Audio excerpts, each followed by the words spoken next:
Ouais, salut les gens. Euh, J'avais envie de compléter ma dernière vidéo là, parce que je la réécoutais avant de la diffuser, parce que je savais que j'abordais des sujets polémiques, alors autant essayer d'y réfléchir correctement plutôt que de balancer ça simplement en une fois.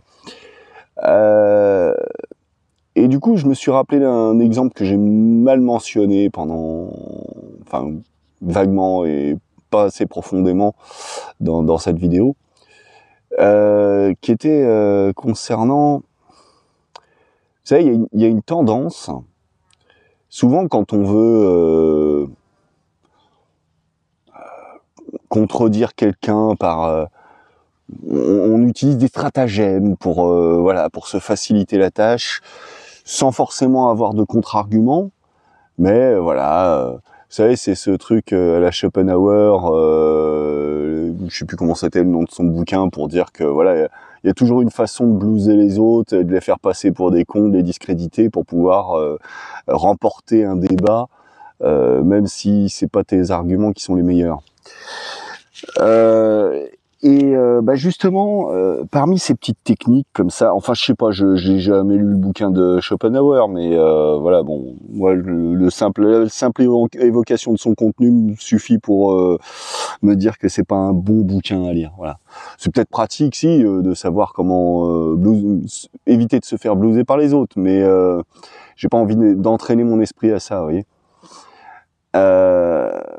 Non, ouais, donc une de ces techniques qu'on entend bien souvent en fait, hein, donc, comme argument pour discréditer la parole de l'autre, parce que c'est ça souvent le problème. Et pourquoi est-ce qu'on a besoin d'un gilet jaune, d'un 11 septembre, de la première révolution, deuxième révolution, troisième révolution, tous ces trucs-là, mai 68 et autres. Hein, je parle que de l'histoire française là, mais pourquoi est-ce qu'on a besoin de se mettre en colère pour se faire entendre?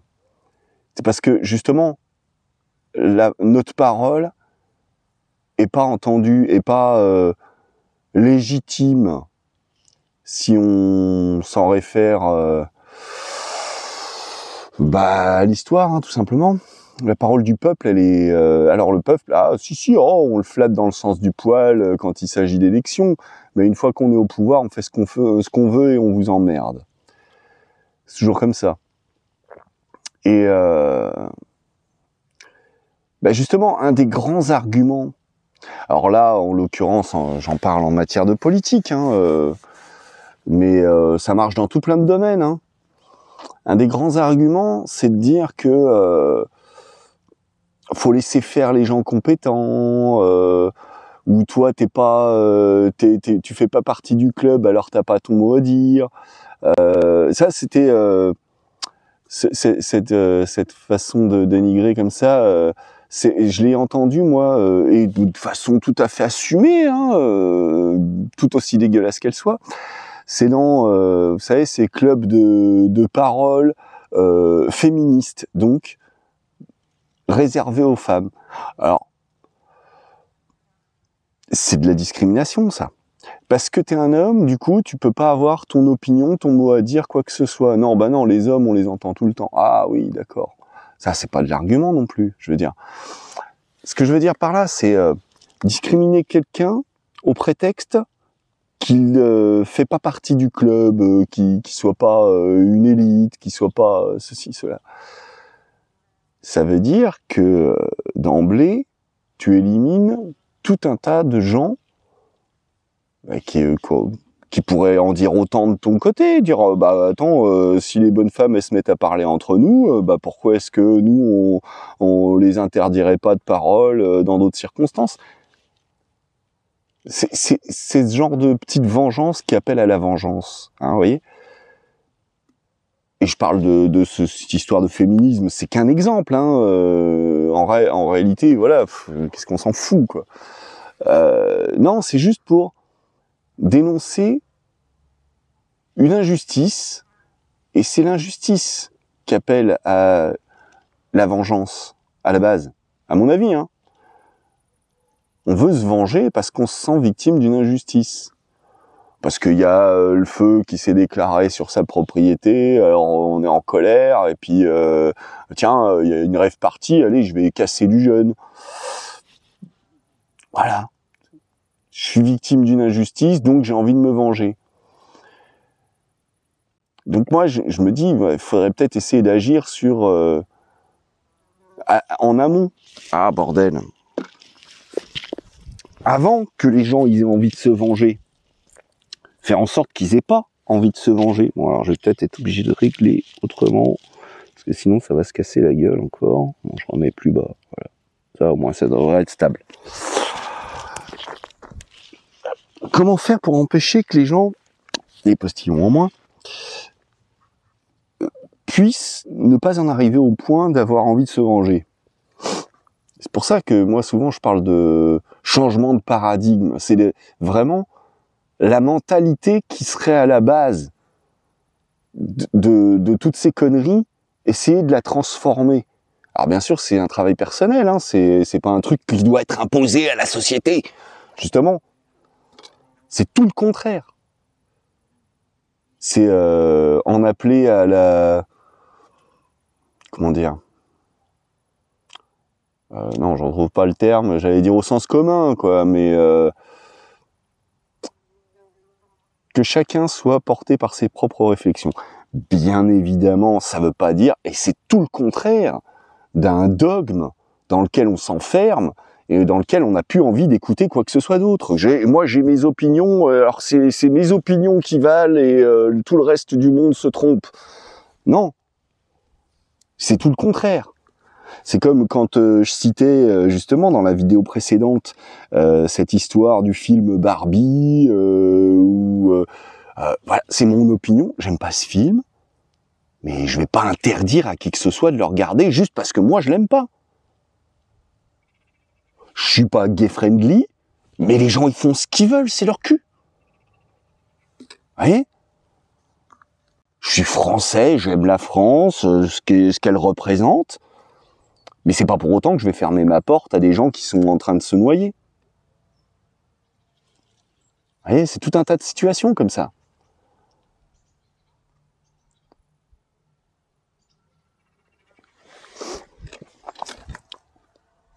Ce que je veux dire, c'est que si on accepte, parce que je reviens sur cette idée du départ, si on accepte que ah bah c'est les élites qui disent ce qu'on doit faire, qui dirigent, qui disent... Bon bah ok, alors je dis plus rien.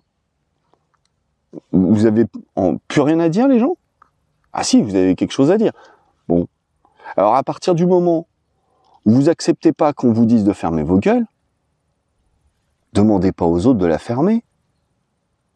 Demandez pas aux gilets jaunes d'arrêter de manifester. Faites comme moi, déplorez qu'il y ait une bande de cons radicaux, parce qu'en colère, parce qu'en besoin de vengeance, qui vont tout casser, qui vont... Ouais, ils ont pas compris, ces gens-là, que c'est le bien commun. Quand il y a des paysans qui déversent du fumier devant une préfecture qui en a pour des milliers d'euros de nettoyage et de dégâts à remplacer, quand je dis des milliers, des dizaines de milliers en général, hein, c'est le bien commun qu'ils abîment.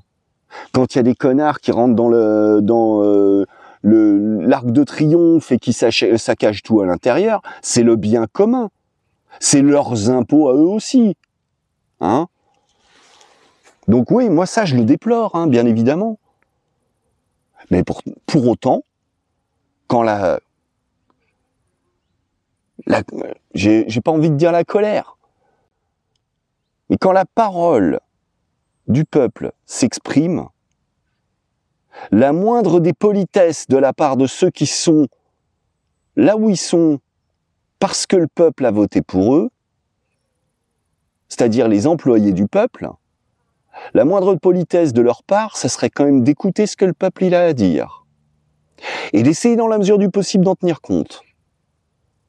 Alors, quand, vous savez, tous ces grands patrons de presse, là, ces milliardaires qui se partagent tous les titres du Parisien au Monde en passant par Marianne et tout ça, quand ces mecs-là, ils font dire à leurs journalistes, hein, que ce soit sur TF1 ou M6, c'est pareil, hein, c'est des journalistes, ils suivent une ligne éditoriale, la presse libre, ça se fait rare, hein, ces derniers temps. Donc quand ils disent à leurs journalistes de faire passer le mot les uns, les autres, que ceux qui font grève dans la RATP, la SNCF, c'est des preneurs d'otages. Quand ils leur font dire ça, et quand les gens dans la rue, que les mêmes journalistes interrogent, ils répètent ça. Ils trahissent le peuple, tous ces gens-là.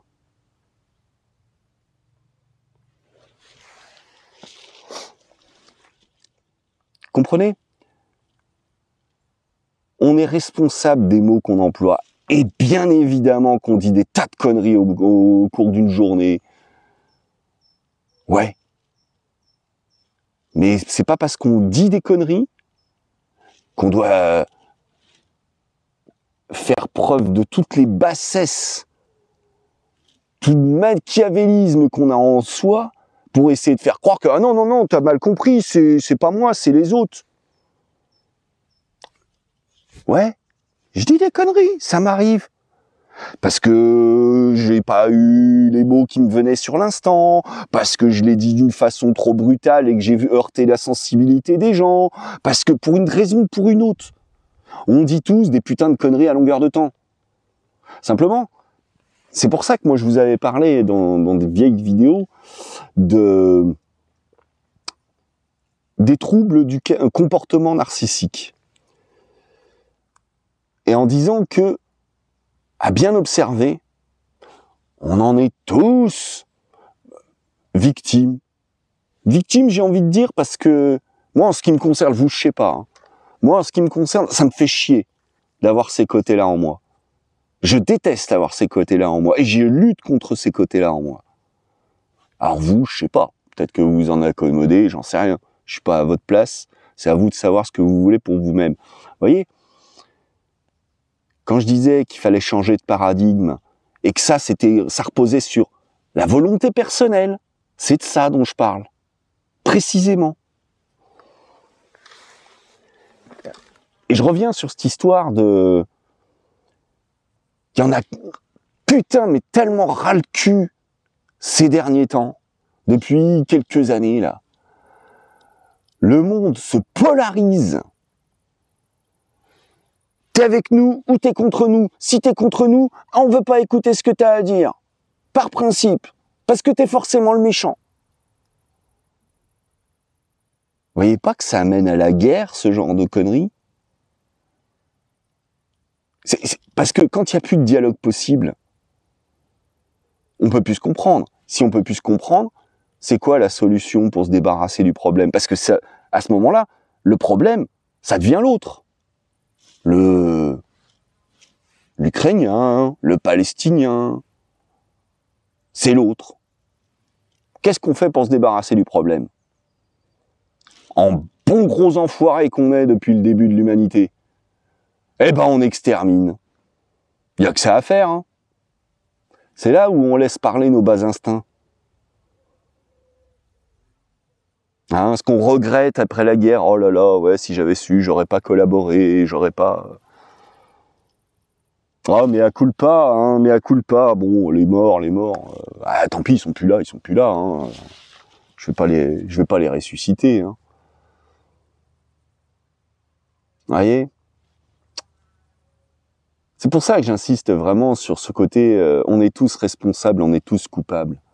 Parce que les gens qui font de la merde, basiquement, c'est les gens comme vous et moi, hein. C'est les mêmes, hein. Mais ils font de la merde quand même. Et puis peut-être qu'après coup, ils regrettent. Il y en a d'autres qui regrettent pas, hein.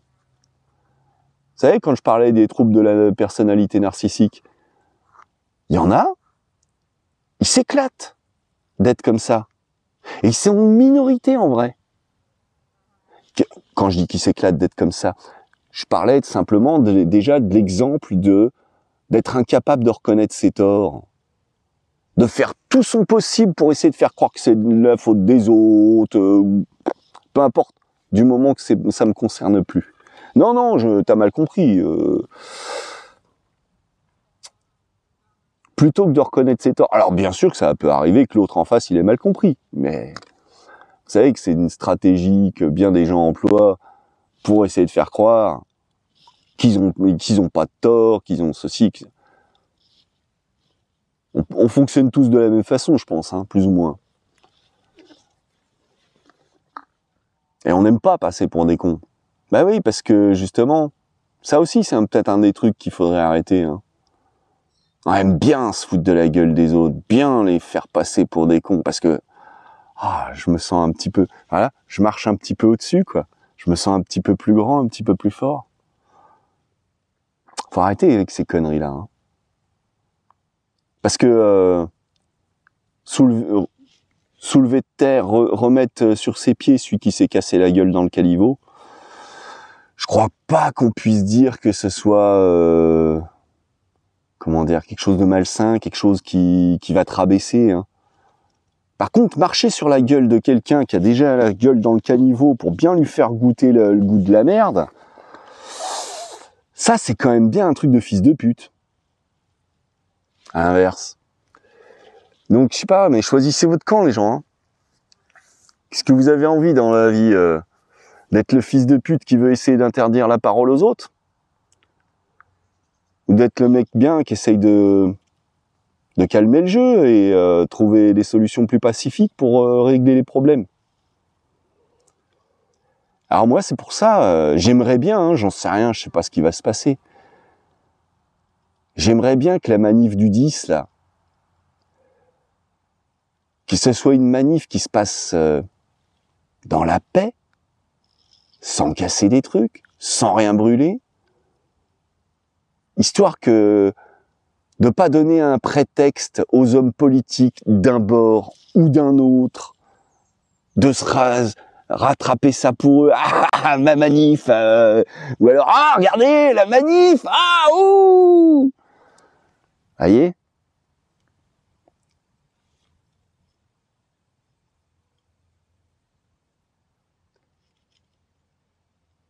Parce que si on change pas la façon de penser de l'être humain, est-ce qu'il en restera quelque chose de l'humanité dans 100 ans? Alors je crois que c'est urgent. Hein. On a plutôt intérêt de s'y mettre. Moi j'aimerais bien que cette manif du 10 là, elle se passe dans la ferveur et la joie populaire. Pas dans le feu, le sang et les larmes. Parce que, vous voyez, des mecs comme Retailleau, ils attendent qu'une chose, c'est d'envoyer les CRS pour casser les gueules à la chaîne. S'ils n'ont pas de prétexte, ils seront bien dans la merde. Comment ils vont justifier qu'ils ont cassé les gueules? Qu'ils ont dispersé la foule? Dis donc, la foule, c'est pas le peuple. Il n'a pas le droit de se rassembler, de manifester, de ce qu'il veut, le peuple. C'est le peuple qui paye ton putain de salaire, enculé.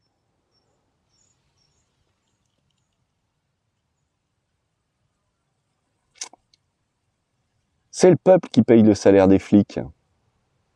Et les flics feraient bien de se le rappeler. Parce qu'eux aussi, ils sont censés faire partie du peuple. Et quand le peuple tape sur le peuple, c'est comme quand le peuple demande à ce qu'on restreigne les libertés des autres. Le pouvoir a gagné.